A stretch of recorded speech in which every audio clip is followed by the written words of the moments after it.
Welcome, I'm John Caldera, president of the Independence Institute and your devil's advocate. Later in the program, we're going to talk transportation funding. But first, what some people call at-risk youth, somebody my friend calls just knuckleheads. Casper Stockham, thank you for being here. Yes, sir. You ran for Congress, and sadly you lost. Yes. And you made a promise when you were running. Tell me a little bit about that promise. Yeah, I did. You know, when I was running, I wanted to make a difference in the inner city.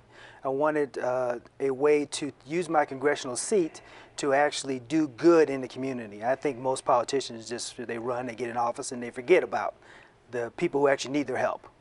But after I lost, I was looking for a way to continue that mission, even though I wasn't a congressperson.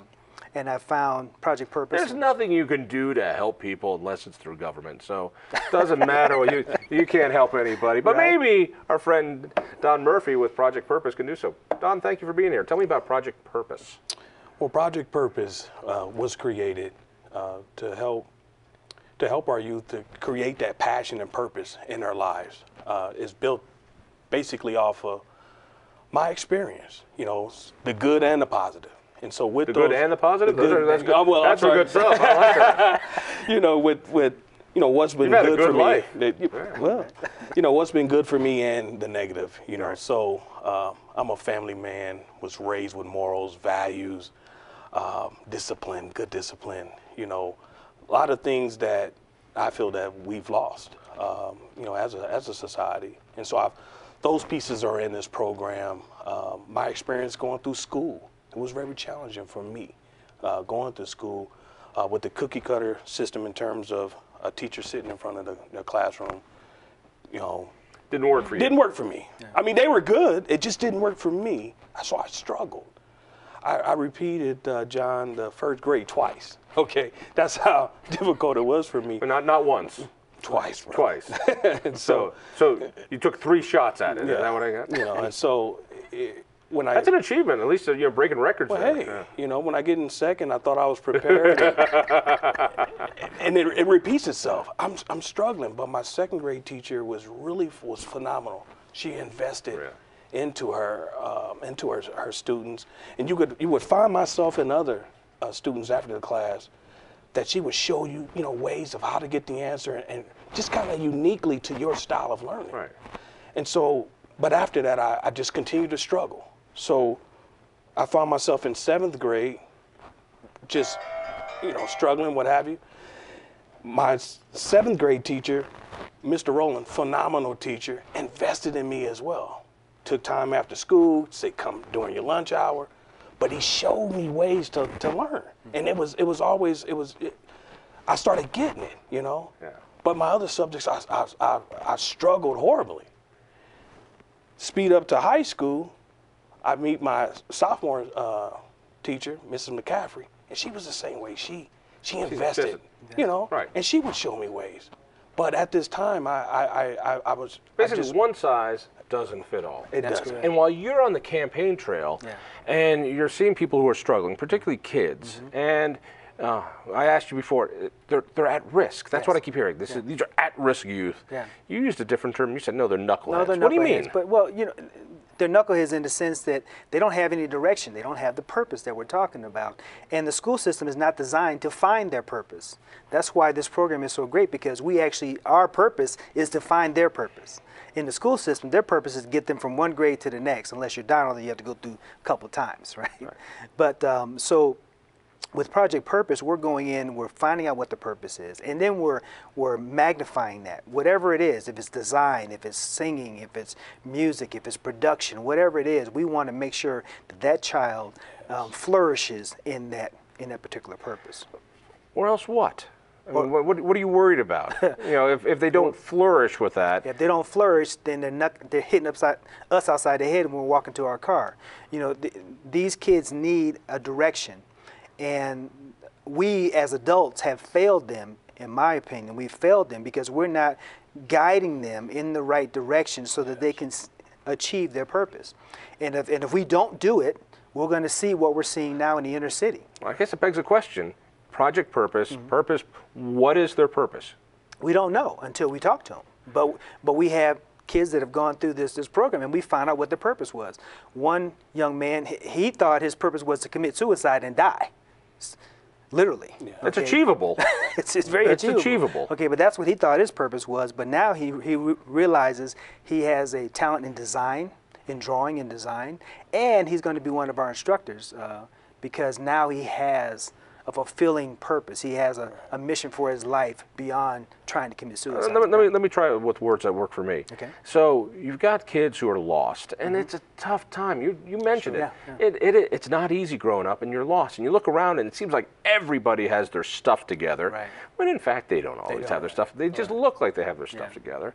And when you find a passion, let me use the term passion, when you find something you love, Right. maybe it's being on the sports team at school, maybe it's drawing, maybe it's reading, maybe it's making videos, but it's something usually creative, usually hands-on, something that for some reason turns you on. Exactly. And then all of a sudden you kind of wake up. Yeah. And those kids who find that, and it's so different for all of us. Yeah. And that's the beauty of being human, is that we can't all fit into that cookie cutter. I think public education is that cookie cutter, Right.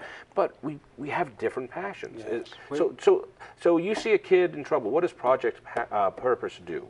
Tell So me. Project Purpose is exactly that. We want to figure out what your God purpose is. All of us have our skills and talents. Society has told us that those are just hobbies. They say, that's something you just do. But what we've found, and in my experience, I've always had a passion for cooking and training and hospitality and service. Those things resonate with me. And so until someone really started to help me with that, I'm out doing things that I shouldn't, that I'm not proud of, that I'm not proud of. And Well, started really, hanging with the wrong crowd, what are you most not proud of? So we'll go to the school system. Oh, that's the nice dodge. I like that. All right, go ahead. So we'll go to the school system and we'll say, give us your at-risk, troubled teenagers or whatever, and send them to the program. And what we do is we love on them, and we bring them into the program, and we find out what the purpose is and guide them along these courses. When you say find their purpose, all right, I get it. For you, cooking and hospitality, for this kid, drawing, give me the process. Give me some meat on this. So what, do you just keep saying, try this, you might like it, or do you do a test, or what? What do you do? I mean, I would take an individual through an assessment, process to really just key in on some of the things that they do. One of the things that's really helped is just asking, what gets under your skin? What makes you angry? I had one kid said, I really can't stand when I see people just abuse money. I said, how old are you? He said, I'm 16. I said, man, I'm gonna put you with a financial planner I know. And I put that connected them together, and that individual was inspired to maybe go into as an accountant. But I asked many individuals that question, but usually when you're mad or angry about something, that's when your purpose, you're designed to fix that individual problem. So there's some questioning and things that we do and some assessments that we do to figure out. I agree that those my things. car doesn't start. Now I got to become a mechanic. Is that what you're telling me? No, that's something that just, Right. it drives you nuts. One thing for me was when I see service breakdowns, for me, I'm like, on both sides. If I go in a retail or wherever, and I just see service not, if I see a customer yelling at the cashier, I'm going, oh gosh. If I see the cashier treating the customer wrong, I'm going, I want to train both of them, in what I call a service cycle. And so for me, when I see those breakdowns with service, I just, oh man. So I want to, You solve guys that have only been doing this a couple of years now, but it seems like you're getting some traction. You're helping folks. Yeah. People want to get involved with it. So they want to learn about it. If somebody actually thinks that they know a kid, love a kid who's floundering right now, who needs that spark, who needs that purpose. Yeah. Where do they go? What do they do? Yeah, so they go to our website. It's projectpurposeco for Colorado.org. projectpurposeco.org. They can go on there. We're actually looking for instructors, mentors, coaches, professors, teachers, and we're hiring those people. We're not asking them to volunteer. We're going to pay them to teach this material because we want quality people. Where did you get this money?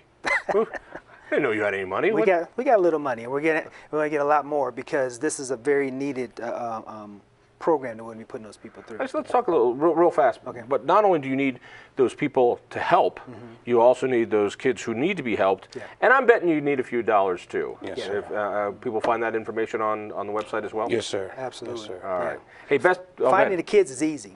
That's Really? Yeah, if we just go to the school and say, give us your time. and are they willing to try? As long as they don't have to pay, they are. Really, the kids are willing to try. Oh, yeah, the kids, yeah. Wow, that's incredible. This is exciting. Casper, Don, thank you. Absolutely. Stay tuned.